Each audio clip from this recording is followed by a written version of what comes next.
Bonjour à tous et à toutes et bienvenue. Si vous êtes en train de lancer votre projet en autoconstruction, il est possible que votre cerveau ressemble à ça. Rassurez-vous, c'est tout à fait normal.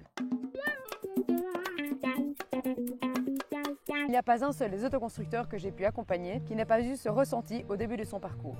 Parce qu'il faut bien l'avouer, entreprendre la construction d'une maison standard entraîne déjà des démarches bien compliquées. Alors, en ajoutant à ça la surcharge de travail qu'engendre le choix de l'autoconstruction, que ce soit pour comprendre le budget que cela va engendrer, que ce soit en termes de planification, du choix des matériaux ou de gestion de chantier. On comprend vite qu'en tant qu'autoconstructeur, vous puissiez vous sentir complètement dépassé par l'ampleur de la tâche avant même de l'avoir commencée. Et vous n'avez certainement pas envie de débuter ce qui va être votre projet de vie dans de telles conditions. Aujourd'hui, je suis en train de construire la baraque à bike avec l'équipe de Degré 47.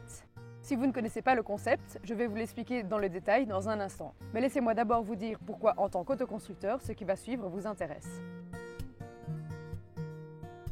Lorsque vous débutez un projet de construction, il y a un certain nombre de tâches auxquelles vous avez toujours à faire, et ce, quelle que soit l'ampleur de votre projet. Parmi ces tâches, vous allez entre autres devoir planifier votre projet en déterminant en détail vos besoins et vos moyens, choisir vos matériaux en fonction de vos valeurs et du niveau de qualité auquel vous aspirez pour vous et votre famille, et adapter vos choix aux conditions spécifiques de votre projet. Ce point est souvent sous-estimé et nous allons voir dans la troisième partie de la vidéo pourquoi il est primordial de prendre en compte cet aspect dès le début de votre chantier, sous peine de voir votre maison tomber en ruine rapidement. Dans cette vidéo, nous allons passer en revue ces trois aspects fondamentaux pour au contraire vous permettre de réaliser votre projet d'autoconstruction dans les meilleures conditions. Pour illustrer ces éléments, je vais vous montrer comment l'équipe de Degré 47 les a utilisés pour la création de la baraque à bike. Une baraque à bike, c'est une petite caravane transportable à vélo. Le challenge est de faire en sorte que la structure soit la plus légère, solide, isolante et fonctionnelle possible, et qu'elle n'ait pas une trop grande prise au vent. La première étape de votre projet est généralement la plus enthousiasmante, mais c'est celle aussi qui peut être la plus effrayante possible. C'est l'étape du plan. Vous n'avez encore rien et vous devez retranscrire vos idées sur une feuille blanche pour concrétiser votre projet.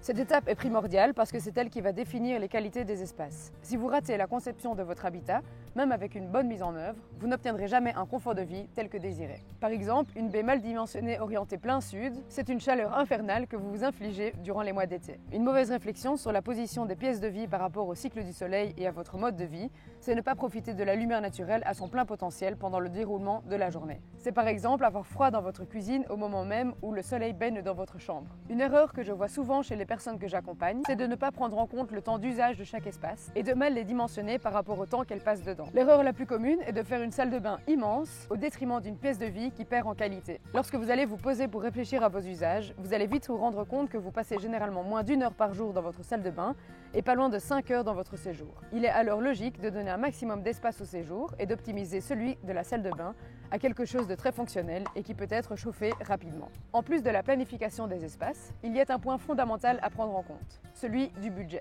Un budget mal maîtrisé, c'est une maison que vous risquez de n'avoir jamais l'occasion de terminer. Pour établir un budget, il faut évidemment prendre en compte les matériaux que vous voulez utiliser. Et c'est un aspect que nous aborderons dans la partie suivante. Mais avant d'y arriver, je vous renvoie vers mon petit guide gratuit à télécharger que j'ai créé spécialement pour permettre aux autoconstructeurs de chiffrer le coût de leur projet. Vous le trouverez en cliquant sur le lien en description de la vidéo.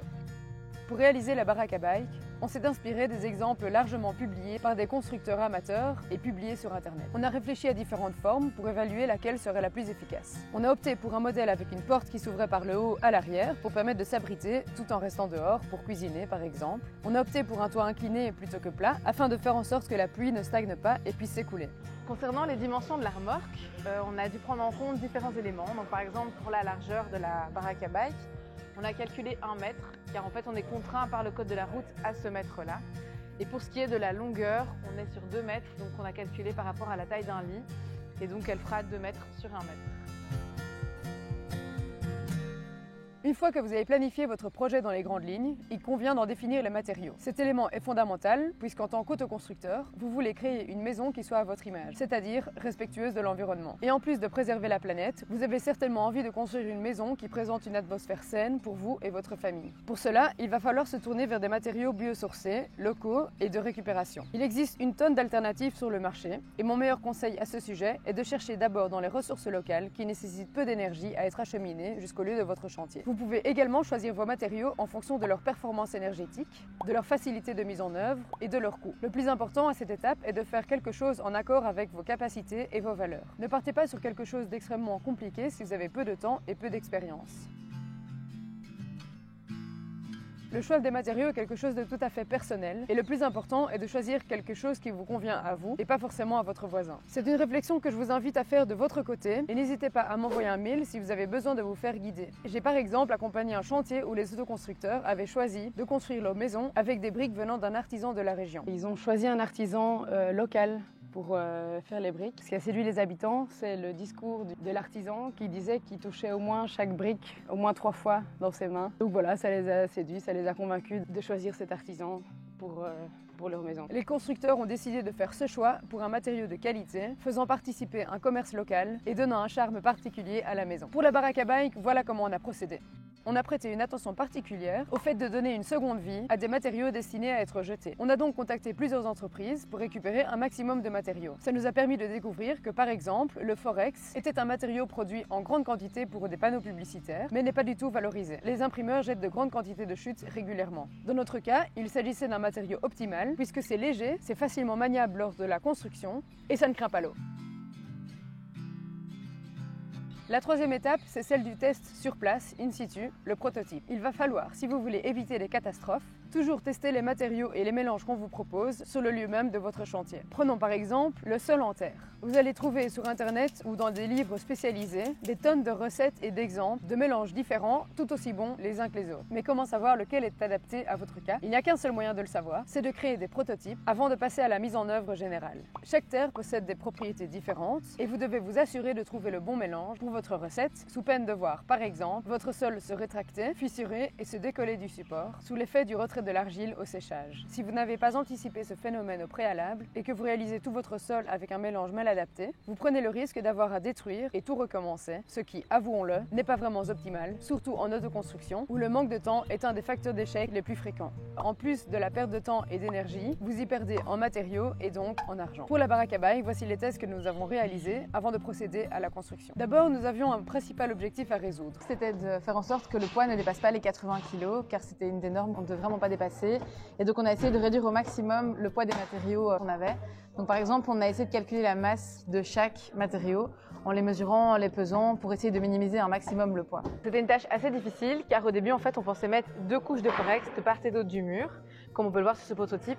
Mais c'était vraiment trop lourd, on ne peut pas se permettre d'avoir autant de couches de Forex. Du coup, on a fait un deuxième prototype et on a choisi de placer le Forex à l'extérieur pour la solidité, l'étanchéité, et à l'intérieur, on a simplement recouvert de bâches dans l'ensemble de la baraque à bike. C'était une tâche relativement compliquée car nous avions d'abord pensé faire une double couche de Forex qui enveloppait l'isolant, mais nous avons vite remarqué que c'était beaucoup trop lourd pour l'ensemble de la structure. Du coup, les systèmes de fixation étaient un peu différents, on a dû s'adapter. Ensuite, c'est réellement sur place, lors du moment de la construction, qu'on a vraiment pu appliquer ces prototypes et les adapter en fonction de la mise en place petit à petit. On n'a pas réussi à tout prévoir au préalable, c'était en fonction des pièces de récupération qu'on avait à ce moment-là qu'on a pu tout planifier et adapter selon la construction choisie. Bien qu'on avait déjà fait quelques essais, il y a certains détails qu'il était impossible de paramétrer au préalable et qu'il était bien plus efficace de régler directement sur place. C'est tout à fait normal puisqu'il s'agit d'un projet totalement expérimental et que chaque pièce est tracée, adaptée, découpée sur mesure. Il s'agit alors de pouvoir s'adapter directement.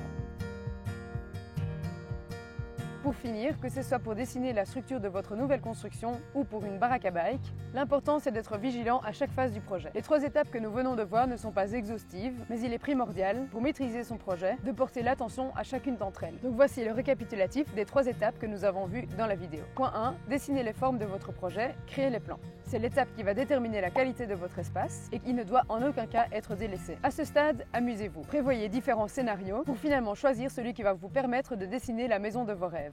Point 2, choisissez les matériaux. Pour des raisons éthiques, esthétiques et de performance énergétique, c'est un aspect fondamental du projet. Pour cette étape, il va falloir vous renseigner sur ce que vous avez à disposition localement et comprendre l'impact qu'ont le choix des matériaux sur la performance de votre habitat. Point 3, testez sur place tous vos mélanges avant de les mettre en œuvre pour de bon. N'oubliez pas que le climat et la qualité de la terre peuvent changer radicalement la qualité de vos mélanges et que le seul moyen de trouver cette composition, c'est de le tester. Merci d'avoir regardé cette vidéo jusque-là. Si elle vous a intéressé et si vous pensez qu'elle pourrait intéresser quelqu'un d'autre, partagez-la. Ça m'aidera à diffuser mon contenu plus largement et la personne à qui vous avez fait découvrir ma chaîne devrait vous en être reconnaissante. Et à bientôt!